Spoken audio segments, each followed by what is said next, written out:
For anybody who's switching careers or kind of making a big move, I also just encourage you to give yourself a lot of grace.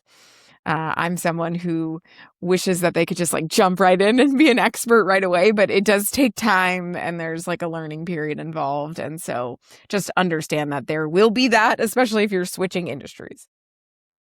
If you are switching, doing something new, you need to be kind to yourself, Yes. give that much time, and you need to have an environment where people are kind to you as well. I kind of think of it as like a jungle gym versus a ladder. So a lot of people talk about your career as a ladder, right? Like it's linear. Like you go up each rung and you raise different levels and pay and all of that. But I look at it more as like a jungle gym, like, you know, those circular ones where you can like climb up and go sideways. And to me, I think as long as your values are aligned with your role and you feel like you're learning and you're growing. And obviously there's a financial aspect and how that works for you and your family. Like, to me, that's what success looks like. Sometimes you can go fast and sometimes you can go slow in different parts of your life, and that's okay. And that really struck me because sometimes in your personal life, right, there might be more going on. So you want to take it a little bit slower professionally. And then maybe sometimes professionally, you're like ready to go and like you want to take on that meaty, challenging role because you don't have other things going on, and that's okay. But I really look at it as an ebb and flow and more of like a jungle gym where maybe I'm climbing diagonally or sideways, but as long as it's fulfilling and I feel like I'm learning and growing, then it's success to me. It's a popular question where people are like, where do you see yourself in like 5 or 10 years? And if I'm being honest, I kind of struggle with that question because if you asked me that 5 years ago, I would not have said here, like in this seat doing this thing. The world is changing quite fast. So Yes. you cannot have those plans, next 5 years, 10 years ladder, and draw it on a paper. It's good to have a plan, but at the same time, do it on a whiteboard so that you can keep rubbing and, reshaping that.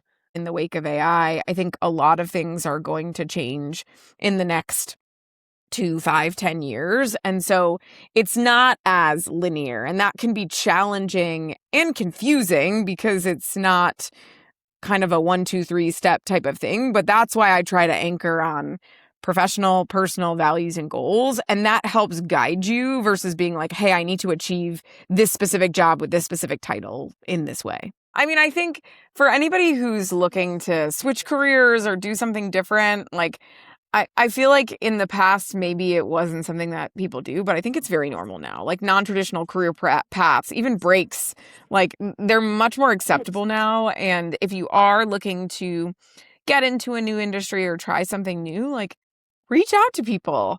I've had people reach out to me on LinkedIn, even students, and just be like, hey, like, can I grab 15 minutes? I just have like a couple of questions. And I'm like, yeah, sure. Like, let's chat. And I love those conversations because most of the time they just want to understand the industry and they're trying to figure it out. And then they ask for connections or people that they can talk to. And so I wouldn't be afraid to reach out. And listen, not everybody's going to answer. Like, I'll be honest with you, especially on LinkedIn because there's a lot of noise, right? But it's definitely worthwhile. Reach out to people, ask questions, try to say like, hey, what is your job? Or like, what do you do every day? Or what are the things that you love about it? And just try to go from there. I think we're all trying to figure out what we want to be when we grow up. I always like to say that. Like, I feel like everybody thinks that everybody else has it figured out, but at the end of the day, we're all figuring it out as we go. And so ask questions, meet with people, have conversations, give yourself grace if you're learning something new, and just be curious. Get on the jungle gym, go around, vertical, horizontal. And I think you touched on a very important thing that if the career break sounds the right thing for you, for your family, financially, pragmatically, and it's needed, there's nothing wrong in it. And it's your life and your career. Like, I think it's hard sometimes if you're comparing to what other people are doing or figuring out if it's the right choice. And I think it's just, it's your life. And if it works for you and your professional and your personal goals and your family, like, then it's the right choice and you can be confident in that. And I know that's easier said than done, but I think anyone you talk to that's made a big career pivot or a big change or taken a break or just tried to figure something out, like, it's what's right for you, not for the thousands of people on LinkedIn that you might be looking at, because you never really know what their story is or what they're doing.